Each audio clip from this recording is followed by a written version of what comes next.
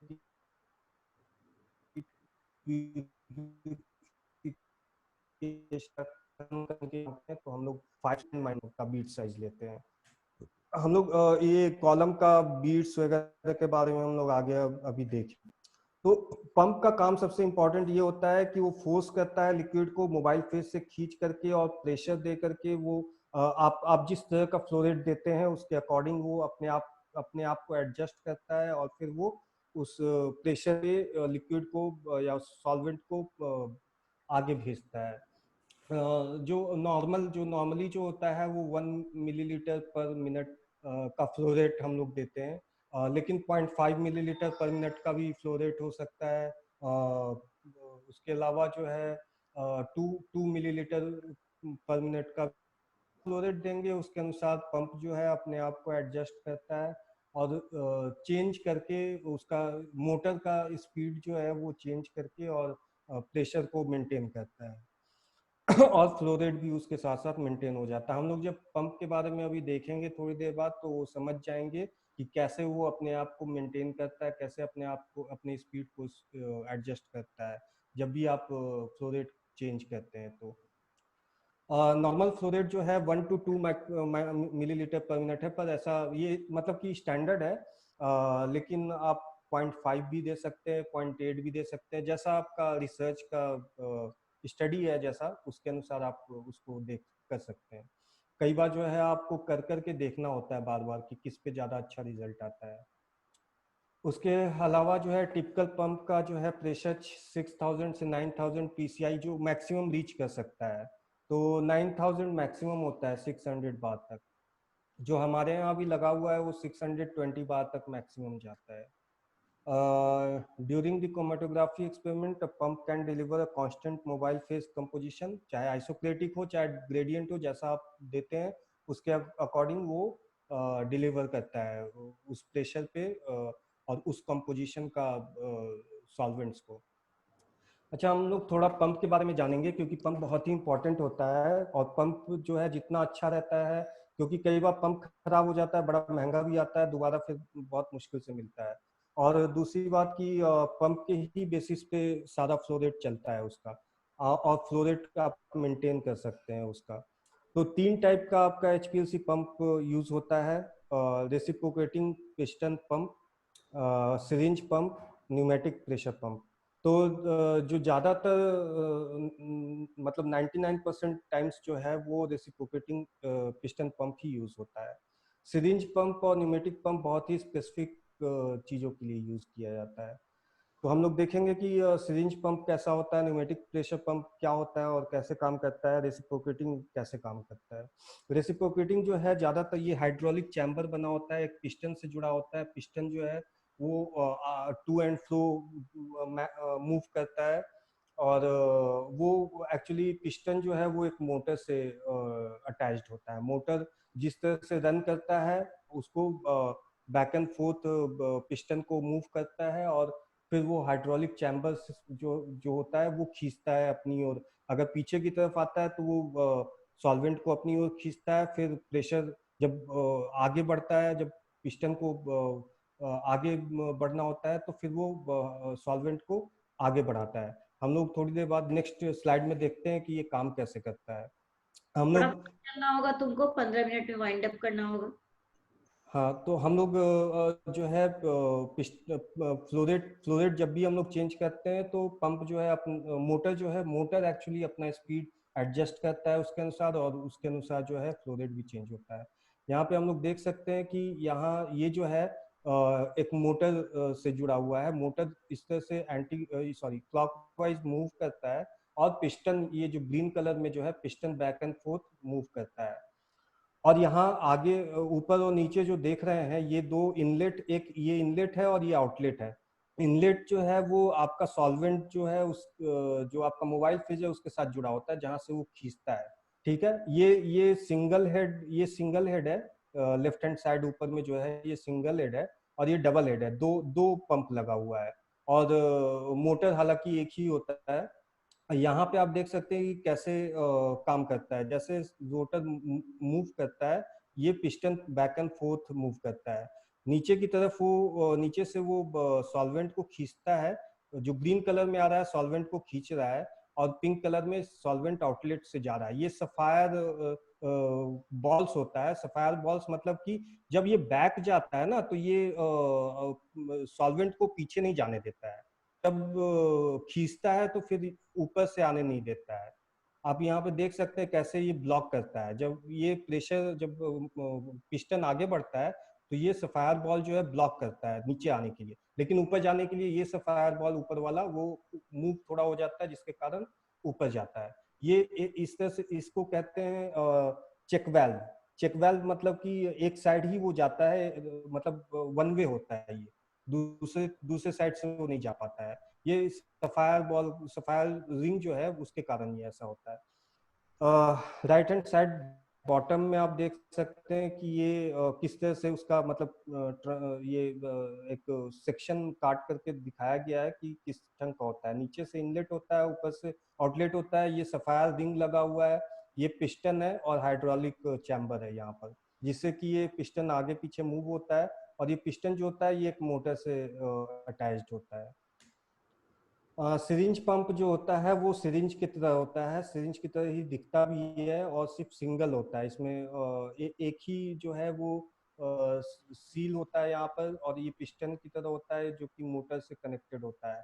Motor जो है आगे पीछे करता है, फिर वो मोबाइल फेस अंदर की तरफ आता है, और फिर चैम्बर में जा करके फिर आउटलेट से कॉलम में जाता है। यहाँ से ये जो सील जो लगा हुआ है वो सील खुलता है। जब जब ऊपर आ जाता है सील खुलता है, फिर ये एक साइड से निकलता है। इसका काफी थोड़ा डिसएडवांटेज भी है, और डिसएडवांटेज नहीं कह सकते, लेकिन इसका एक बहुत स्पेसिफिक काम है।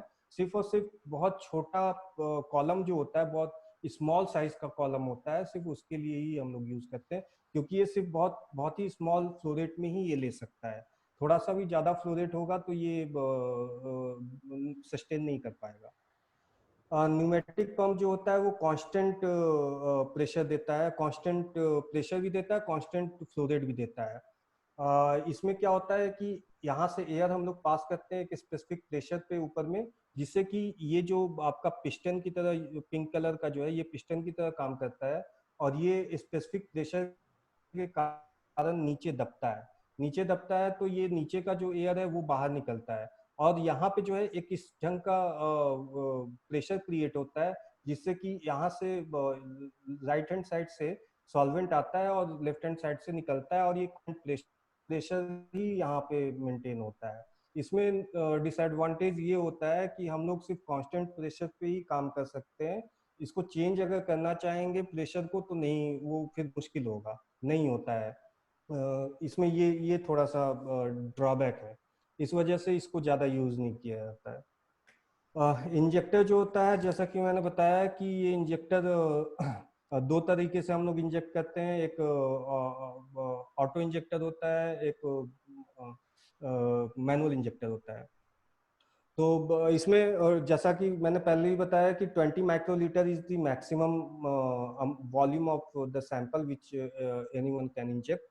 और हम लोग ज्यादा अगर डालेंगे भी तो वो वेस्ट में चला जाता है। सिर्फ 20 माइक्रोलीटर ही सॉल्वेंट के थ्रू निकलता है, फिर चाहे वो ऑटो हो चाहे फिर मैनुअल हो।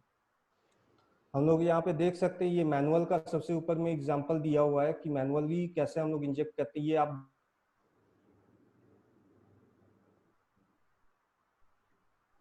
हम लोग इंजेक्ट करते हैं, इंजेक्ट करने के बाद जो है नॉब को हम लोग बंद कर देते हैं, उस साइड में कर देते हैं, जिससे कि जब हम लोग उस साइड घुमाते हैं तो ये चैम्बर जो है इस ढंग से घूम जाता है इंजेक्ट करने के बाद, और फिर ये सॉल्वेंट में चला जाता है। सिमिलर तरह का ये भी है जो नीचे में दिख रहा है ऑटो सैंपलर, किस ढंग से ये सैंपल से उठाता है 20 माइक्रोलीटर और इंजेक्ट करता है मशीन के अंदर में। यहाँ पे भी आप देख सकते हैं कि कैसे ऑटो इंजेक्टर जो है यहाँ पे से सैंपल से उठाता है, इंजेक्ट करता है, और ये अपने आप मूव होता है। और मूव होने के बाद जो है जो वेस्ट में कुछ चला जाता है सिर्फ 20 माइक्रोलीटर ही इस जहाँ से हमारा सॉल्वेंट आ रहा है उसके थ्रू होते हुए कॉलम में जाता है। कॉलम जो होता है वो ये आप बॉटम में लेफ्ट हैंड साइड में देख सकते हैं, ये कॉलम कंपार्टमेंट होता है। यहाँ पे इस ढंग से कॉलम को लगाया जाता है। मिडिल में आप देख सकते हैं कि अलग अलग साइज का कॉलम होता है, छोटा से लेके बड़ा तक, और वो डिपेंड करता है कि आप किस तरह का बीट्स यूज कर रहे हैं, कितना बड़ा या छोटा साइज का बीट्स यूज कर रहे हैं। नॉर्मली जो होता है वो 3 to 10 माइक्रोलीटर साइज का होता है। लेकिन जो है हम एनालिटिकल पर्पस के लिए, एनालिटिकल कॉलम जो होता है लेंथ उसका 5 to 25 होता है, डायमीटर 3 to 5 होता है, या फिर 2.5 भी होता है, 2.5 से 5 माइक्रोलीटर तक, माइक्रोमीटर तक। ये जो राइट हैंड साइड बॉटम में आपको फिटिंग दिख रहा है कि किस ढंग से फिटिंग होता है कॉलम के इस साइड का। और ऊपर में जो है आप देख सकते हैं कि ये बीट्स जो होते हैं उनका साइज क्या होता है, कैसा होता है। ये टोटली पोरस पार्टिकल है। सेकंड वाला भी टोटली पोरस है, लेकिन बहुत छोटा साइज का है। और बीच वाला जो है सुपरफिशियली या पार्शियली पोरस होता है, क्योंकि जो बीच में होता है, जो आप देख सकते हैं कि जो सबसे सेंटर में कोर की तरह है 1.7 माइक्रोमीटर का, वो सॉलिड होता है, बिल्कुल बिल्कुल पोरस नहीं होता है वो। और उसके ऊपर भी एक लगाया जाता है जो कि पोरस मटेरियल होता है, सिल्का जेल जैसे। सिल्का थोड़ा पोरस होता है तो उसके थ्रू वो निकल जाता है। टोटल साइज जो है इसका 2.7 माइक्रोमीटर हो जाता है, क्योंकि अंदर के कोर का डायमीटर 1.7 होता है, बाहर के का रेडियस 0.5 होता है, टोटल 1 हो जाता है, तो 2.7 टोटल माइक्रोमीटर होता है। तो ये वैरी करता है साइज, आपका बीट का साइज कितना है, आप किस ढंग का किस साइज का आप बीट्स लेना चाहते हैं, यूज करना चाहते हैं, और आपके कंपाउंड जो आप आइसोलेट करना चाहते हैं या डिटेक्ट करना चाहते हैं उसके लिए कौन सा फिजिबल होगा। डिटेक्टर जो है वो 4-5 टाइप का होता है। एक तो अल्ट्रावायलेट, जिसके बारे में हम लोग बार बार बात कर रहे हैं और कॉमनली यूज्ड होता है। दूसरा होता है फ्लोरेसेंट स्पेक्ट्रो, इसके बारे में भी मैंने कल थोड़ा 1-2 लाइन बताया था कि फ्लोरेसेंट माइक्रो स्पेक्ट्रोफोटोमीटर भी यूज कर सकते हैं उन केसेस में जब आपके कंपाउंड अगर फ्लोरेसेंस उनके अंदर प्रॉपर्टी होता है। मास स्पेक्ट्रोस्कोपी भी हम लोग यूज कर सकते हैं। मास स्पेक्ट्रोस्कोपी भी यूज कर सकते हैं। इसमें जो है मास बताता है कंपाउंड का, हम लोग मास बता सकते हैं। रिफ्रैक्टिव इंडेक्स जो है उस केसेस में यूज करते हैं जिसमें कि हम लोग अगर नॉन आयनिक कंपाउंड है या फिर उस अल्ट्रावायलेट लाइट से हम लोग डिटेक्ट नहीं कर सकते, फ्लोरेसेंस से डिटेक्ट नहीं कर सकते हैं। जैसे एग्जांपल में शुगर, अल्कोहल, फैटी एसिड या पॉलीमर।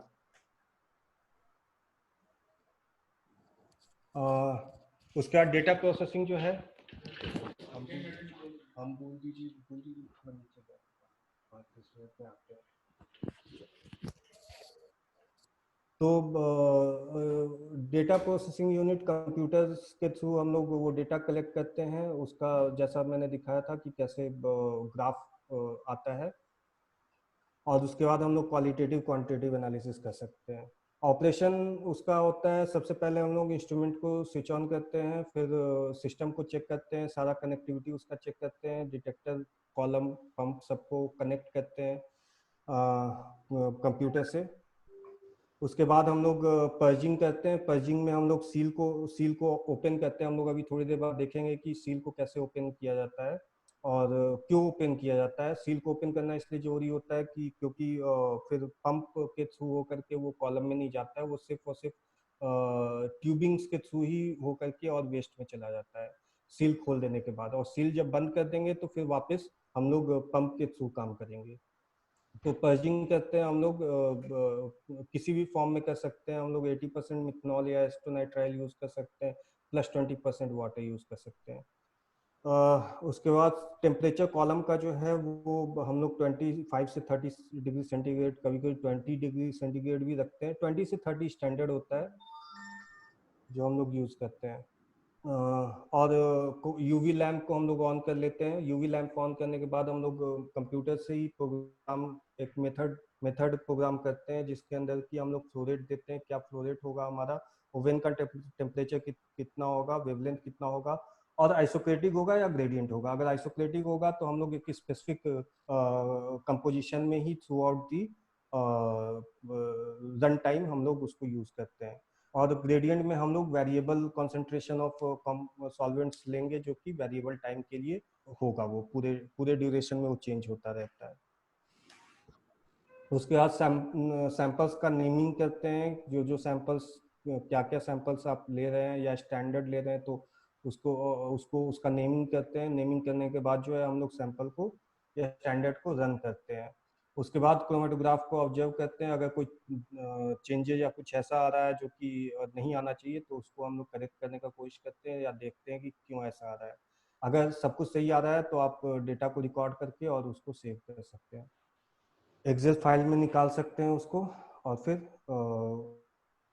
जब काम खत्म हो जाता है तो सारे कंपोनेंट्स को डिस्कनेक्ट करते हैं सबसे पहले। उसके बाद पंप, कॉलम ओवन, डिटेक्टर, ये सबको डिस्कनेक्ट करके सॉफ्टवेयर बंद करके फिर शट डाउन करते हैं।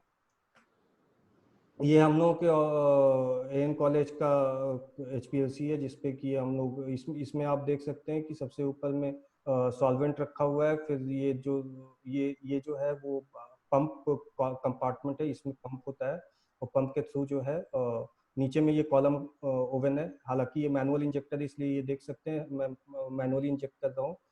और कॉलम के बाद जो है नीचे में यूवी डिटेक्टर है, जो कि यहाँ पे फ्रैक्शन कलेक्टर भी है। तो अगर मैं कंप्यूटर से कमांड देता हूँ कलेक्ट करने के लिए तो वो स्पेसिफिक, जो हमने देखा था रिटेंशन टाइम, तो रिटेंशन टाइम पे अगर एक्स कंपाउंड जो है हमारा अगर डिटेक्ट होता है तो वो अगर मैं प्रोग्राम में सेट करता हूँ कि इस रिटेंशन टाइम का जो कंपाउंड है वो फ्रैक्शन कलेक्टर में फिर आ जाता है। स्टैंडर्ड प्रोसीजर जो है हमारा, एक स्टैंडर्ड टेस्ट हम लोग करते हैं। एक एग्जांपल के तौर पे मैं दिखा रहा हूँ डाई इथाइल एक्साइल थैलेट का, जिसका कि मैंने किया था काम एन कॉलेज में ही। तो ये जो है इसका IUPAC name BIS-2 ethyl hexyl phthalate होता है और इसका लाइट कलर होता है, ऑर्डरलेस होता है। केमिकल स्ट्रक्चर इसका C24H38O4 होता है। रिलेटिव मॉलिक्यूलर मास जो है 390 होता है। Boiling point C84 degree centigrade और मेल्टिंग पॉइंट -55 डिग्री। डेंसिटी जो होता है उसका 0.98 ग्राम पर सेंटीमीटर, क्यूबिक सेंटीमीटर। तो इस तरह का ये इसका प्रॉपर्टी है जो मैं दिखा रहा हूँ कि ये सब उसका प्रॉपर्टी होता है। इस प्रॉपर्टी के आधार पे जो, क्योंकि ये भी है कि ये पोलर होता है, तो सॉरी नॉन पोलर होता है, तो हम लोग नॉन पोलर इसमें रिवर्स फेज में हम लोग यूज करेंगे और हमारा स्टेशनरी फेज जो है वो नॉन पोलर भी रहेगा तो भी चलेगा। हम लोगों को उसके अनुसार जो है वो हमारा मोबाइल फेज को सिलेक्ट करना होगा। सीरियल डाइल्यूजन सबसे पहले हम लोग करते हैं स्टैंडर्ड बनाने के लिए। सीरियल डाइल्यूजन का फॉर्मूला C1V1 C2V2 होता है। एस्टोनाइट्राइल में हम लोग मिलाएंगे, जो आप एक ऑथराइज्ड वेंडर या कंपनी से खरीदेंगे DHP का स्टैंडर्ड, और वो स्टैंडर्ड जो है वो नॉर्मली जो लिक्विड फॉर्म में आता है 1 ग्राम पर ml उसका कॉन्सेंट्रेशन होता है। तो 1 ग्राम पर ml आप डायरेक्ट यूज कर नहीं सकते हैं, तो आपको उस कॉन्सेंट्रेशन में लाना होगा जिस कॉन्सेंट्रेशन में आपको काम करना है। तो C1V1 और C2V2 आप लोग एक C का मतलब होता है कॉन्सेंट्रेशन, V का मतलब वॉल्यूम। C1V1 डिनोट करता है आपको इनिशियल कॉन्सेंट्रेशन और वॉल्यूम को, और C2V2 डिनोट करता है जो आपका फाइनल, जो सेकेंड, जो आपका नेक्स्ट जो बना रहे हैं जिस भी कॉन्सेंट्रेशन का वो होगा और कितने वॉल्यूम का बना रहे हैं। तो C1 इसमें जो है C1 मान लिया कि हमारा 1 ग्राम पर ml होता है, ये हमको पता है।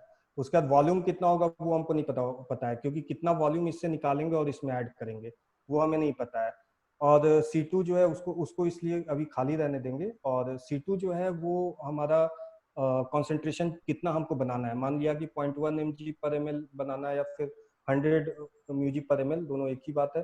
तो 100 mg पर ml अगर बनाना है और कितना उसका वॉल्यूम होगा, अगर 1 ml का अगर बनाना है तो हम लोग 1 ml यहाँ पे लिखेंगे। लेकिन आपको ये कैलकुलेशन के दौरान ध्यान देना होगा कि सारे जो है यूनिट्स आपके सेम होने चाहिए। अगर ग्राम में ले रहे हैं तो सबको ग्राम में लेना होगा, या फिर इसको कन्वर्ट करना होगा mg में या म्यूजी में।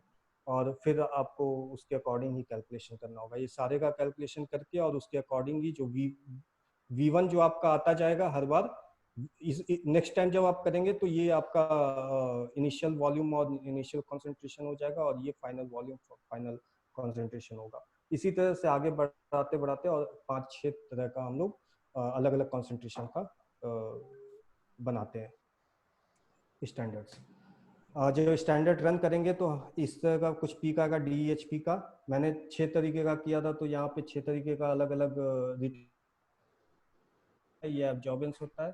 तो इस ढंग का कुछ पीक्स आया था, लेकिन हम लोग अभी सिर्फ ध्यान देंगे DEHP का, जो कि 8.1 के अराउंड इसका रिटेंशन टाइम है। उसका पीक एरिया जो है वो आपको कंप्यूटर पे ही मिल जाता है, और उस पीक एरिया के अनुसार उसका कंसंट्रेशन का एक लीनियर कर्व हम लोग बनाते हैं, और उसके उसके बेसिस पे फिर अननोन सैंपल्स में जब रन करेंगे उसका जब पीक एरिया हमें मिलेगा तो उस पीक एरिया के अनुसार हम लोग कंसंट्रेशन डिटरमाइन कर लेंगे। एक एग्जांपल उसका सॉफ्टवेयर कैसा होता है, हालांकि हर कंपनी का अलग अलग सॉफ्टवेयर होता है, अलग अलग तरीके से काम करता है, ठीक है, लेकिन कुछ कुछ चीजें जो है वो आपको सेम ही होता है, वो आपको जान लेना चाहिए। आप दूसरे किसी टाइप के सॉफ्टवेयर में काम करेंगे तो वो अलग टाइप का होगा। सबसे पहले हम लोग जब भी कंप्यूटर ऑन करते हैं तो सबसे पहले हम लोग पर्जिंग करते हैं, जैसा मैंने बताया। तो इसमें पर्जिंग का तरीका जो है वो मैं बता रहा हूँ। सबसे पहले हम सॉफ्टवेयर पे स्पेसिफिक आप देख सकते हैं कि अभी तो 1 बार है, मतलब कि अभी कोई प्रेशर नहीं है जब अभी, क्योंकि स्टार्ट नहीं किया है हमने। 0 फ्लो रेट है, फ्लो रेट अभी हम लोग दे नहीं रहे हैं, और आपको फ्लो रेट देना भी नहीं होता है, नहीं प्रेशर देना होता है। सील ऑन देते हैं तो मोटर चल नहीं रहा होता है, और सिर्फ हम लोग देते हैं कि किस कॉन्सेंट्रेशन में हम लोग किस सॉल्वेंट को यूज करते हैं। ए जो है वो हमेशा यूनिवर्सल है, वो वाटर रहता है। B, C, D आप बदल सकते हैं, किसी भी टाइप के सॉल्वेंट को यूज कर सकते हैं, लेकिन ए हमेशा ही वाटर। अगर आप ए वाले बॉटल में कुछ और आप डाल भी लेते हैं तो कंप्यूटर आपको हमेशा समझेगा कि ए जो है वाटर ही है, ठीक है। इसीलिए ए हमेशा यूनिवर्सल होता है, वो वाटर ही यूज करते हैं उसके अंदर। थोड़ा तो ये आप होगा क्योंकि ये एप्लीकेशंस बता के फिर हम लोगों का इंटरैक्टिव सेशन भी है। तो ये देख सकते हैं, कनेक्ट हमने किया, और कनेक्ट करने के बाद जो है हम लोग एग्जीक्यूट किए। ये हम लोग वो हम लोगों ने कंपोजिशन पहले ही बता दिया था कि क्या कंपोजिशन होगा, और फिर कनेक्ट करने के बाद जब रन करते हैं, रन करने के बाद जो है हम लोग क्या करेंगे कि नेक्स्ट हम लोग क्या करेंगे, जो इंस्ट्रूमेंट है जो वाला कॉलम है उसमें सील को ऑफ खोल देंगे, और सील को लूज करने का स्टार्ट करेंगे। यहाँ पे आप देख सकते हैं को लूज कर दिया हमने। लूज करने के बाद जो है वो पर्च हम स्टार्ट करेंगे के लिए होता है, और जब रन खत्म हो जाता है तो हम लोग सील को वापस बंद कर देते हैं। बंद कर रहा है पर वो ऑटोमेटिकली 5 मिनट के बाद बंद हो जाएगा, और फिर सील को वापस हम लोग बंद कर देंगे ताकि जब नेक्स्ट रन करेंगे तो पंप के थ्रू होगा। यहाँ पे मैं दिखा रहा हूँ कि सॉफ्टवेयर जब खुलता है दिखा है और उसमें क्या क्या फीचर्स होता है। एप्लीकेशंस बता दो, सॉफ्टवेयर तो कर लेगा ये। हाँ, तो ये सिर्फ 1-2 मिनट में बता देते हैं कि ये जो नीचे एक्सेल टाइप का जो दिख रहा है, इसमें आप नेमिंग करते हैं सारे, जो अगर अननोन सैंपल है या फिर ये ड्रॉप डाउन बटन से आप स्टैंडर्ड है तो स्टैंडर्ड सेलेक्ट कर सकते हैं, नेमिंग कर सकते हैं, वायल नंबर कितना है, वॉल्यूम कितना है, उसका नेमिंग क्या है वो आप बता सकते हैं। और यहाँ पे आपको ग्राफ दिखता है कि जब रन होता है तो किस तरह का ग्राफ आता है। उसके बाद जो है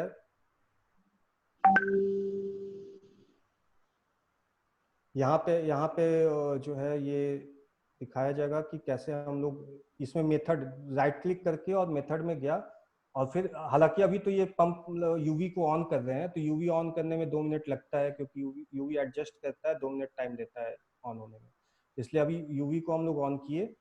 और फिर जो है हम लोग देखेंगे कि मेथड कैसे बनाते हैं। तो मेथड बनाने के लिए हम लोग राइट क्लिक करेंगे, मेथड में जाएंगे। ये तो स्विच ऑन हो रहा होगा, ठीक है।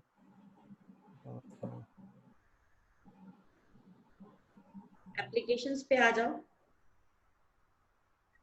हाँ, यहाँ पे मेथड में हम लोग जाते हैं और मेथड में जाकर के यहाँ पे सारा प्रोग्रामिंग सेट करते हैं, क्या कॉन्सेंट्रेशन होगा, किसका फ्लो रेट क्या होगा, सारा कुछ यहाँ पे हो जाएगा। एडवांस्ड में जाकर के आप आइसोक्रेटिक और ग्रेडियंट वगैरह का भी कर सकते हैं। फिर जो है यहाँ पे ये बताया, यहाँ पे ये चीज दिखा रहा हूँ कि इंजेक्शन कैसे होता है। हेलो असीम।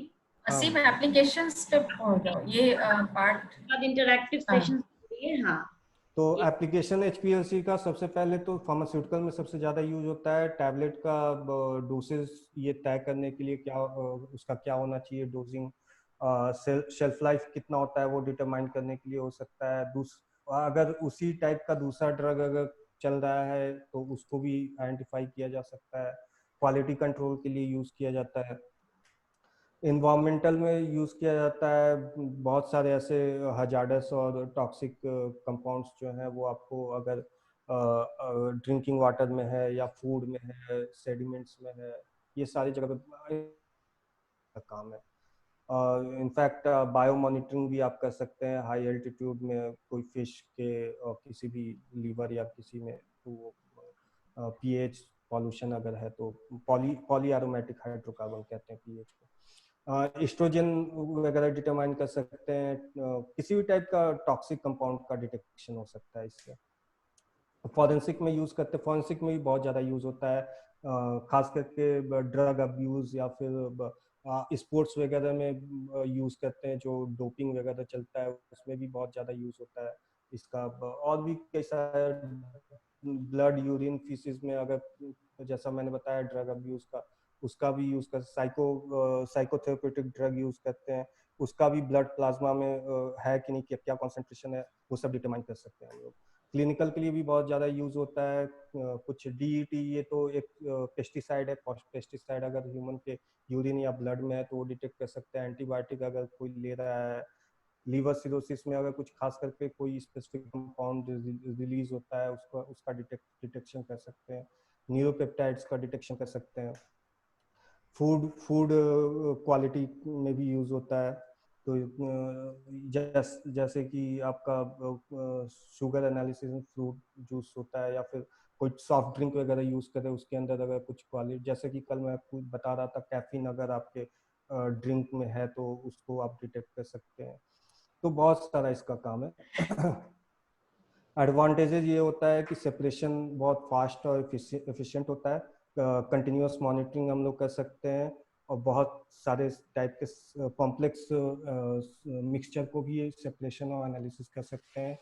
एक्यूरेट होता है इसका क्वांटिटेटिव मेजरमेंट, और इसका रिपीटेटिव रिप्रोड्यूसिबल भी होता है। मतलब बार बार भी एक मेथड अगर मैंने सेट कर दिया अगर अपने एचपीएलसी पे, कल अगर आप आकर के काम करना चाहें तो आपको फिर से प्रोग्रामिंग करने की जरूरत नहीं है। अगर सेम काम करना है तो, अगर सेम ही कंपाउंड का डिटेक्शन करना है तो। Adsorption, partition, ion exchange column, ये सब अलग अलग टाइप के कॉलम आप यूज कर सकते हैं सिर्फ एक मशीन के अंदर में, अलग अलग टाइप के पर्पस के लिए। एचपीएलसी जो है जीएलसी से ज़्यादा वर्सेटाइल बताया जाता है, क्योंकि इसमें एडवांटेज ये होता है कि वोलाटाइल और थर्मल अनस्टेबल सॉल्यूट्स जो होते हैं उसको भी एचपीएलसी में, क्योंकि जीएलसी में हम लोग थर्मली अनस्टेबल जो कंपाउंड्स है उसका हम लोग नहीं कर पाते हैं। जीएलसी होता है gas liquid chromatography. Both aqueous and non aqueous samples का हम लोग इसमें लेकिन प्री ट्रीटमेंट करना होगा, मतलब प्री प्रोसेसिंग आपको करना होगा। अगर जो भी आपका सैंपल है अगर एक्वस है या नॉन एक्वस है उसको उस ढंग से करने के लिए करना पड़ेगा। Solvent and column packing are available providing high degree of selectivity for specific analysis.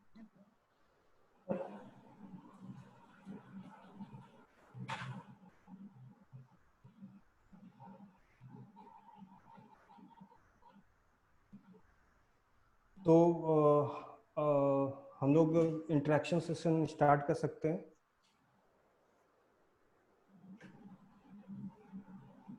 हटा लो हाँ, स्लाइड। यस, स्लाइड हटा लो तुम। हाँ, हाँ, पार्टिसिपेंट